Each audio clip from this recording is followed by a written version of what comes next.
좀 더 큐티하세요. 영생을 얻을 수 있는 비결이라는 제목으로 오늘 묵상하겠습니다. 예수님께서는 하나님이 너희 아버지였으면 너희가 나를 사랑하겠지만 그렇지 않으므로 너희 아버지가 마귀임을 말씀하십니다. 또한 아비의 욕심대로 너희도 행하고자 하는데 그는 처음부터 살인한 자요 진리가 그 속에 없으므로 진리에 서지 못하고 거짓을 할 때마다 제 것으로 말하나니 이는 그가 거짓말쟁이요 거짓의 아비가 되었음을 말씀하십니다. 예수님은 스스로 온 자가 아니며 아버지께서 보내셨으며 내가 진리를 말하므로 너희가 나를 믿지 아니하나니 하나님께 속한 자는 하나님의 말씀을 듣나니 너희가 듣지 아니함은 하나님께 속하지 아니하였음을 말씀하십니다. 유대인들은 예수님을 사마리아 사람 혹은 귀신 들렸다고 생각했지만 예수님은 귀신 들린 것이 아니라 오직 내 아버지를 공경함이며 내 영광을 구하지 아니함을 말씀하십니다. 또한 사람이 내 말을 지키면 영원히 죽음을 보지 아니함을 말씀하십니다. 그러자 바리새인들은 아브라함과 선지자보다 크냐며 묻습니다. 예수님께서는 내 아버지가 하나님이시며 너희는 알지 못하나 나는 알며 그의 말씀을 지킴을 말씀하십니다.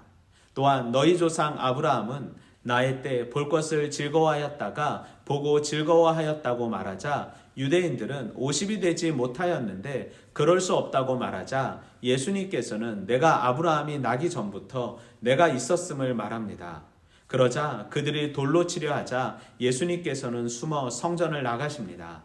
유대인들의 모습은 진리를 거절하고 자신들의 생각을 진리보다 더 중시 여기며 심지어 예수님을 죽이려고 하였기에 예수님은 이들을 거짓말쟁이요 마귀의 자식이라고 말씀하십니다.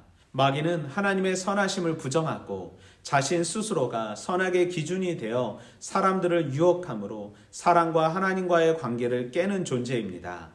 우리는 본문 속에서 하나님의 아들이신 예수님, 말씀을 믿음으로 진리 위에 서길 원하시는 예수님, 하나님의 말씀을 듣는 자가 하나님께 속한 자임을 말씀하신 예수님, 말씀을 지킬 때 영원한 생명을 허락하신 예수님, 오직 하나님의 영광만을 구하길 원하시는 예수님, 모든 것보다 먼저 선제하시는 예수님, 진리만 선포하시는 예수님을 발견할 수 있습니다. 유대인들이 예수님을 사마리아 사람이라고 말한 이유는 사마리아인은 언약 관계 밖에 있는 자로서 하나님의 저주를 받은 이방인이라고 생각했기 때문입니다. 또한 귀신 들렸다고 말한 이유는 예수님의 축기 사역을 통해 바알세불의 힘으로 귀신을 쫓아낸다고 생각했기 때문입니다. 그러나 예수님은 자신의 사역이 하나님께 순종하는 사역임을 말씀하십니다. 그러나 예수님은 자신의 사역이 하나님께 순종하는 사역임을 말씀하십니다. 예수님의 사역은 유대인들의 오해와 편견으로 많은 방해를 받으셨습니다.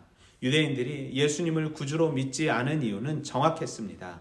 그들이 하나님의 자녀가 아닌 마귀의 자녀이며 자신들의 유익과 자리를 지키기 위해 예수님을 부정했기 때문입니다.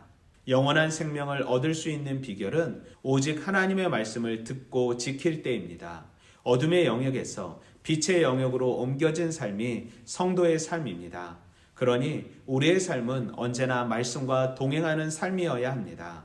말씀을 말이 아닌 하나님의 말씀으로 인정하는 삶 살기 원합니다. 어둠의 영역에서 빛의 영역으로 옮겨주신 예수님의 십자가 사랑을 깨닫고 옳은 행실과 진리를 소망하는 삶, 실천하는 삶 살기 원합니다. 오늘도 말씀으로 화이팅!